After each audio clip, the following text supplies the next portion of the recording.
Hello guys, welcome back to my YouTube channel. In today's video, I'm going to show you how to set up game chat in Minecraft Bedrock Edition. So there's kind of one method that you can use to enable and use voice chat in Minecraft Bedrock Edition.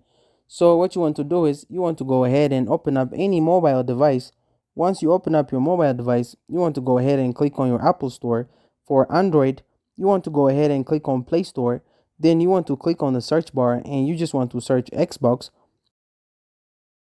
Once you click and you search Xbox, you want to go ahead and just open up the Xbox application.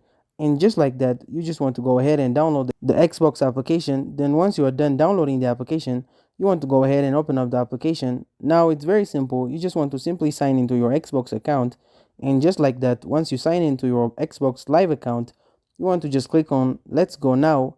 Once you open up your Xbox application and you signed in, it's very simple. You want to go here and just click on the friend application dot, and now what you can do is there is a category called parties, and this is where you can simply go ahead and click on start a party and just invite any of your friends. I'm going to click on skip for now and just click allow microphone, and just like that, as you can see, I'm in a party. What you can do is you can see when I talk it talks. So what you can do is you can go ahead and put your AirPods in or any wireless headphones, and you'll be able to talk to your friends. So that's it. Thank you guys for watching this video. If this video was helpful, don't forget to like and subscribe to my YouTube channel.